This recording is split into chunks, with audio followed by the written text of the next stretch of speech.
Let's talk. Mwah, mwah, mwah. Hello, everyone. Welcome back. Hey there. You said hey there. Hey there. Wow, they deserve more than that. They deserve the love, right? What's up, weirdos? Thank you. That's a proper introduction. But today we're going to take it back all the way to 2012 just to start off. This insane story of a fisherman that was stranded at sea for 438 days. He made it back safely. Wait, 438 days is so long. Is the longest, I think, that anyone's ever been stranded at sea, like ever. Oh my God. So he's got that record under his belt. But the second he came back, he got sued for $1 million by the family of his shipmate for cannibalism, apparently. Oh, what? I need to know what proof they had to be like, you ate my son. Okay. And we're going to get into it because I don't even know. Like, they told the story. He's got a whole book and everything, but it's really interesting. If we can go to my screen. This is Salvador Alvarenga. Please come for me, like attack me if I got his last name wrong, but I believe so. He's 36 and he washed ashore in January of 2014 in the Marshall Islands after leaving for a 2-day fishing trip. 2 days. 2 days. He didn't have enough food. He didn't have enough water. nothing, but he wasn't alone. He hired a 22-year-old, Ezekiel Cordoba, I believe. Come for me again if I got it wrong. $50, which in my opinion is not enough. For 2 days, he paid him $50? $50 to go on a fishing trip with him. And he wasn't even the one who was supposed to go with him. He had a friend, like a regular. Oh, no. He had to back out, and so he hired this 22-year-old to go with him. And they were out at sea for 438 days, right? They came across a storm and he radioed in and say, oh my God, things are going on. We need help. We need rescue. That was the last bit of communication we ever got from them. Wow. Apparently, I think the storm is what knocked out the communication system and what took all their food off the boat because I think it was like an open. So they didn't even have the food they brought? No. Oh my God. So they were panicking. They decided that they were just going to drift and figure it out. So they hunted like birds and fish. They drank their own urine and seawater, and they drank the blood of like, what, fish or something? Turtles. Of turtles. Yes, they drank the blood of turtles. To survive. And so they were out there just scrounging, making it happen. And apparently when they ate one of the fish or one of the birds, it made Cordoba, the 22-year-old, really sick. And so he refused to eat the raw meat since then. But like that was the only food that they were getting. So he starved to death. Eventually he starved to death. But not before he told Alvarenga that to like go find his mom and tell him what happened and to make him promise to not eat him. He made him promise not to eat him before he died. Okay. So that's a very odd thing to be like, and hey, don't eat me. Very specific. Did we have a conversation about eating each other beforehand? Right. Because yes, I would assume so. You're stuck out there that whole time. Listen, I love you to death, but I would eat you. Oh my God. If you already died. That's insane. Well, I got a lot of meat on my bones, so like, you're welcome. You'll last like a couple weeks with me. You're welcome. Oh my goodness. But were they like looking at each other before they died or looking like? That's what I'm saying. And we have to go off of, you know, his account of when it happened, how it happened. I did read a really interesting thing that he had like a Wilson moment. If y'all are familiar with Castaway, where he kept his body on the ship for 6 days and talked to him and had, you know. He had a whole experience with him. We're not supposed to be alone. No, and he realized he was insane. So apparently, allegedly, let's throw that around. he threw him overboard and was like, "I'm not going to do this anymore." But according to him, he did not eat him. Okay, but his family does not believe him. Exactly. And filed this lawsuit. $1 million, saying that you ate our child to survive. I'm not laughing. This is so horrible. It's so horrible. But it's just so ridiculous. Like, what? How do you know? Did he say something? Or right. But also, like, okay, so this is when he got back, right? Cankles still full, cheeks still full. I'm not saying anything, but like. You're saying he ate, but he ate well. Yeah. He was the guy on Lost, the bigger guy on Lost who was still big. Still big. Miraculously. 438 days, and he looks like he's been eating really, really well. Oh, no. I know. And he looks really happy, and I'm sure he's got a lot of trauma from it. And so it's not right to say anything definitively. Right. But I'm just saying. And I really couldn't find anything about the results of the lawsuit. Like, what happened? Was it dropped or like, you know? If anybody's heard about that, let us know. Please let us know, because I'm really curious. It's like, what evidence did they have to? Yeah, did he actually eat you? You can't, but that's insane. And I feel really bad for the family. He was only 22. Right. It was supposed to be 2 days. And it was just a little job, clearly, for $50. He was just doing something. Yeah. And they got lost for more than a year. Dang. That sucks. The whole story stinks. It sucks. And like you said, the survivor, he probably has a whole lot of trauma, had to make decisions that he's not proud of and everything. I hope one of the decisions wasn't eating him. The guy. But I wouldn't even, okay. Can I say something? Yes. I wouldn't even blame him if that was one of the decisions he made. You are trying to survive, correct? Exactly. People do whatever they need to do to survive. Yes. So. And he was already dead. I say again. I mean, Yellow Jackets. It is Yellow Jackets. Yeah, it is because I understood Jackie was dead. Listen, Yellow. Jackie was dead. Wait. Okay. And also, why did they make her seem like she smelled so good? Because she was getting baked. Yeah, and the snow fell on her, and it was just like, whoosh, and they woke up in the morning like, something smelling good. It's insane. So it's giving Lost and Yellow Jackets just a little bit. And so I don't know what happened. I really don't. But it's an interesting story. It is. I know. So I wouldn't blame you, bro. That's all I'm saying. Okay. We are going to switch to my screen. Please. Well, if you have been online at all in the past couple of days, you might have heard about the story about 100 ducks left for the cleaner in the house. I'm going to remain composed. Okay. We're good. So if you want to pause and read if you haven't read it, but the first red flag for me is 2-hour cleaner. So you don't know her name is one, because usually you have the same person that comes to your house. 2-hour cleaner. 2-hour Unless cleaner. it was like one of those services that was like one-time hire. After doing a little research, it seemed like she had a personal contract with these people to clean their home. So they couldn't even address her by her real name when they demanded that she do a better job at cleaning their house. And for them to help, they put 100 teeny tiny little ducks all over, left that jar, and she had to put all 100 ducks back in the jar before she left. So they were ensured that she did a good job cleaning. That is so demeaning. The audacity. Yeah, because like one, don't know my name, don't care enough to address me by my name. 2, you think this is a game, putting around 100 little duckies. You think this is cute? Right. Around your house so I can just like, what? We're all adults here. If there's something you would like me to pay attention to when I'm cleaning. Or do better, then you tell me and you talk about it, but you don't put around ducks. Listen to me. Okay. I'm have nervous. A problem this. All right. So there was some pictures. Her name is Devin, by the way. Devin. I found her on TikTok. I like that name. They spent so much time putting these ducks all over the house. And there's some of these pictures that look quite filthy. Yeah, the place is nasty. You could have cleaned your own shit by this time. All the time you spent hiding these 100 ducks and stuff. I mean, just putting the duck on filth. It's like to go around it. That's wild work. Oh my God. Look at that. And how many did she find? Oh my God, like 70 of them or something. She didn't even find them all. Bless her for even doing that, because I would have quit the second I saw that note. The second. Okay. So there was an update, which I was really excited about. And so Devin did finish the day, and then she sent them an email basically terminating her contract. And she said, quote, "After finding the note and the ducks today, I want to end the contract. Absolutely. I'm here to do my job professionally, not to play games or be tested." Period. Exactly. Yes. Would you like to hear their response? They had a response? They did. If it's anything other than I understand, I'm about to be real upset right now. Oh, okay. I honestly thought it would be fun and lighthearted. Just a joke the hubby and I picked. Sorry to see you go. All the best. You see how backhanded that was? Oh, yes. My God. Yes. Just me and the hubby. We thought about, right. Okay, you go pick them up then. And she did. Because she didn't find them all. Exactly. Go pick up the rest of them. Look at that. Since it's so on fun. The sponge.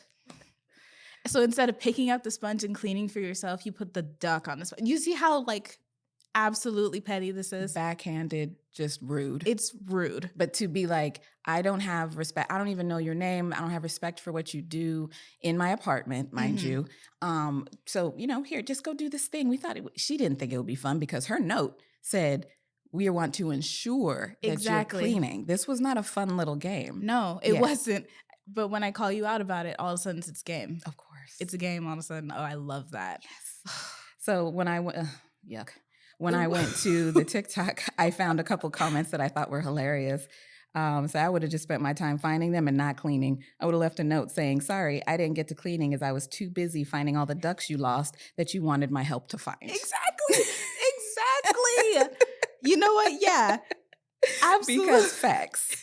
Oh my God. Because you gave me an additional task. Let's think about that now. Yes. And so I have to stop cleaning to pick up a duck. Exactly. And stop cleaning and walk over to the little jar and make sure I don't lose it because those things are so small. Tiny. Like she couldn't even get like the medium-sized ones. No, she's little teeny tiny. I want you on your hands and knees scrounging around my filthy ass house to find these ducks. For sure they were happy just the visual of her looking for the ducks.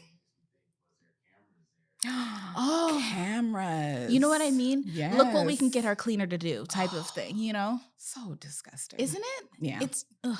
Yeah. You have a disgusting personality, both you and your hubby. Mm-hmm. Y'all can kick rocks. Y'all thought this was fun. I mean, adult mean girls are not the business. Not cool. You should have grown out of that already. You know? So no. Shout out to her for even finding the ducks. No, I wouldn't have found not the ducks. me. I would have sent her an email as soon as I got there and quit. Quickly, with a quickness. Yes, okay. we're done. We're done. We're done. Okay. That's so irritating and disrespectful. And I hate her for that. Thank you. All right. So to wrap it up, we have different Reddit story times. I have two. My mom has two. So I'm going to start with mine. This one is petty, and I hope y'all like it. You guys love petty. Don't even Apparently, don't even tempt me because you love petty. Okay. All right. My coworker microwaved fish in 2021, and I've been signing her up for Scientology newsletters every week ever since. Oh my God. If you don't know how determined Scientology is, that's a good one. Yeah, they're going to be on her back for forever. Forever. If you move, they find you. But she said every week ever since. So not just one. She is continuing. Oh, I love it, right? I love this girl. Yes. She said, I work in a small office, like 14 people. We have one microwave in a tiny break room with no windows and a vent that hasn't worked properly since Obama was president. In March 2021, a coworker named Linda heated up leftover salmon, a whole container of salmon with some kind of cream sauce. She microwaved it for 4 minutes. I watched as she punched in 400 like it was nothing. Like she wasn't about to commit a war crime. Listen, I have worked in many offices. You do not heat up fish. You do not heat up broccoli. You don't bring tuna. And she said 4 minutes. She recooked that shit. Yeah. She said the smell lasted 3 days. Oh, God. The worst part is that we had clients come in and ask if something died. My jacket smelled like fish for a week, and I had to throw out a sandwich that was in the fridge because it absorbed the fish aura. It was turkey and tasted like betrayal. You know? And I took that personally. Absolutely. I complained to HR, and they sent an email about being mindful of smelly foods. Linda replied all saying, sorry if anyone was bothered, with a smiley face. Bothered. Bet. So that night, I went home and I signed her work email up for a Church of Scientology mailing list just to feel something. I like this just girl. To feel I love something. her. I thought it would be a one-time thing, but then I saw how annoyed she got. I kept getting these weird emails from Scientologists. She told everyone, I don't know how they got my info. I nodded sympathetically. I signed her up again that night with a different form. It's been almost 4 years, and every Sunday night, I find a new Scientology website or church location form to submit her email. Sometimes her work phone, too. She's gotten physical mail at the office. Someone from the church actually called her once and said she had to explain that she wasn't interested for 20 minutes. Oh, my God. I was eating my lunch watching it happen. Your non-salmon aura sandwich. Exactly. She's complained to IT multiple times, and they can't figure out how these people keep finding her. I have a folder on my phone with like 40 different Scientology-related sign-up pages bookmark. I find one for a free stress test and use her info, and someone showed up at the office looking for her. Oh my God. I almost cried laughing in the bathroom.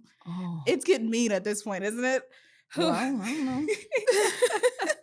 She still works here and hasn't microwaved fish again, but it's not about the fish anymore. It's about commitment, and I will never stop. Oh my God. When I'm dead, my ghost will still be signing up Linda for for e-meter demonstrations. Anyway, that's my revenge. The fish was 4 years ago. Linda gets emails every week. We're both trapped in this forever. Forever. Oh, I keep getting reminded I'm not petty enough. Like, No. I thought I was petty patty. No, these people are head first. It is their full-time job. They're like, I don't know what it's like to be normal anymore. This is what I do. This is my personality now. It's part of her routine. Every Sunday, she sits down and finds a new Scientology email. This is amazing. Amazing. I'm going to use that. You know? Absolutely. You know? And it's torture because they will never leave you alone for the rest of your life. They really won't. I used to work with a guy who told me that he went to an event and, you know, he wasn't sure. I don't remember if he knew it was a Scientology thing, but they got his address. They didn't get like his email or phone number or anything, but they got his address. And then he's moved 3 times since then and they always find his new address. That's creepy. I don't even know how they do that. That's so creepy. How do you even find me? Why are you still searching for me? I don't know. If I said no. No, what are you talking about? This is your eternal soul. Well. All right. Am I the asshole for how I reacted to my friend's religious remark at my mom's funeral? Let's get into it, please. Okay. My 24 female friend, 25 female, came to the funeral for my mom who died of cancer around Christmas time. Aww. She came over to give me her condolences and asked about the details of how my mom passed. I told her it was my mom's second battle with cancer and how she had lots of complications. She said, quote, I'm so glad nothing like that has ever happened to me or my family. We're blessed and highly favored. God doesn't play about us. Oh, so you telling me God just doesn't care about me? This made me extremely angry. I said, glad to know your God plays about my family and all the other people in the world dying of cancer. Exactly. Yeah, so you guys are his favorites, right? Oh my God, what? I caused a scene. Oh, yeah. And got really upset. She and her family said I'm wrong for attacking someone, just being kind and offering their condolences. And that's probably why God didn't look after my mom. Oh, what did you say? I said I want them gone from the funeral. Since then, I haven't spoken to them or any of the people defending them. Am I the asshole? Absolutely not. No. Matter of fact, I'm going to find every ounce of dirt on her. Since we're being petty. Right. We're in the petty field right now. I feel like God should know about all the things that you've done. He want to know. He knows. Okay. Now we need to let the congregation know. Yeah, we need everybody. To let everybody in on this because God don't play about you, but he plays about everybody else in the world. Apparently. You think you special? Girl. Right. I'm here to play. Yeah. Enough of that. Excuse me? Oh my God. And to be so sanctimonious and so just rude and disrespectful. Just like, I was just, You can feel that. Yes, I'm so grateful that's never happened to anybody in my family. 100%. But why would you say that to the person mourning their mother who died just a few days ago? Just a few days ago? Yeah, that's insane. People have a lot of nerve.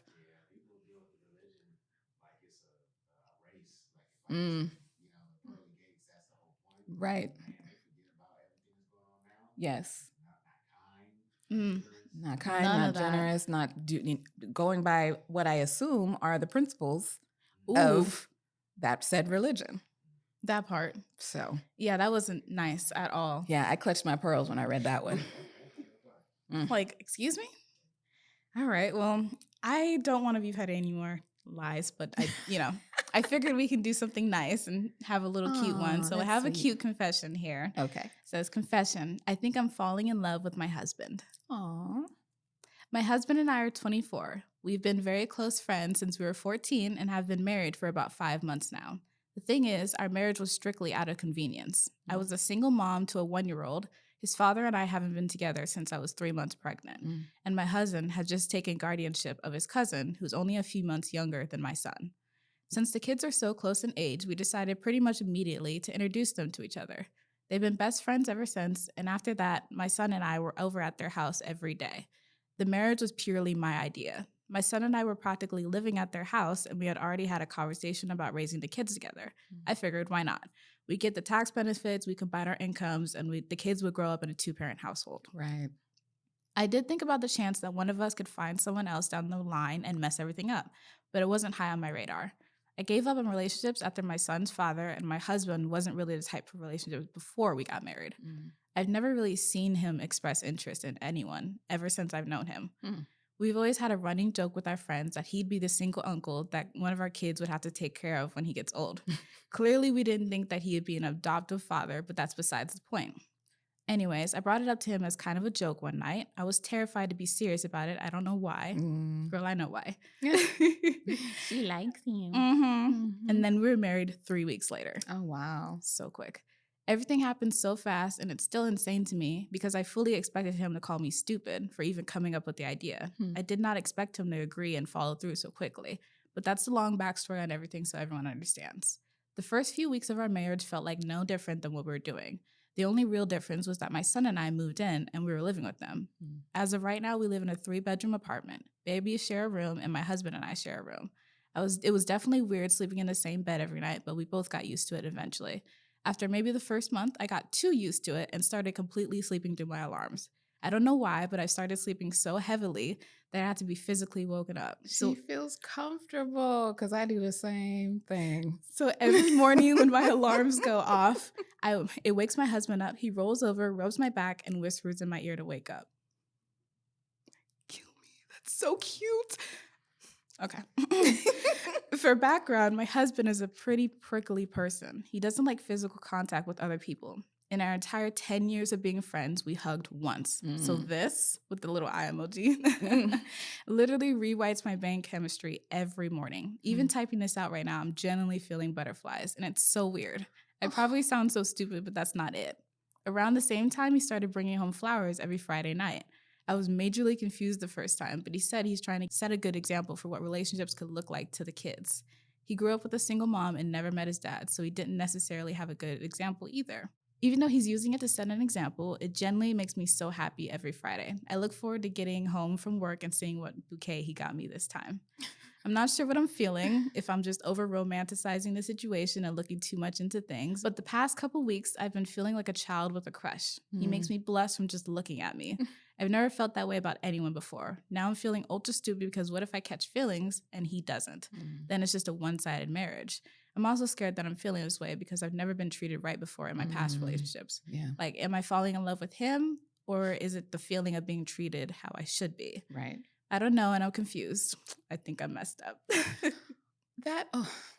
Okay, so it's like a lavender marriage? It kind of. But neither one of them are gay? No, they just did it for convenience for the kids. But she's like, wait, I kind of like you. I'm kind of loving him. And so she's right. And she's so, she's really good at examining herself. And she's like, am I falling in love with him or with the way he's treating me because I've never been treated well? Exactly. And so, that's so cute, though. That's so adorable. Isn't it? I need an update in a year. Yeah, like, give me an update. Please tell me you said something, or I know it's awkward. Like, if he says no, then you guys are, like, stuck. And now you're stuck in this marriage, and now there's hurt feelings and all of that. But that is absolutely adorable. And she's him like, not I'm falling in love with him. And him not touching anyone and then choosing to rub her back.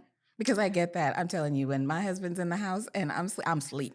Aww. But when he's not here, I'm like, did you hear that? Hyper aware. Did you hear what's going on? I sleep well when he's home. Healthy relationships, y'all. Feeling safe. I'm sure he feels safe with her. Right. And I'm sure they treat each other's kids really well. Yeah. And honestly, I hope the best for both of them. I love that. It's so cute. It's adorable. I know. All right. Our last one is not sweet. Oh. I was hoping to keep the lot, but never mind. It's fine. Am I overreacting? My wife got a 1 a.m. call from a guy friend right after a late night cycling trip. Nah, man. Nah. 1 a.m.? Late cycling trip? Girl. All right. My wife, mid-30s, and I have been married for years, but we're going through a rocky patch right now. Lots of arguments, feeling distant, that kind of thing. Last night, she went out cycling for about 2 hours, which is unusual because it was already dark out. Okay. It's not just on her bike. What woman do you know will go out in the middle of the night to go cycling by herself? Absolutely not. Really? No. So that's a lie. Red flag number 1.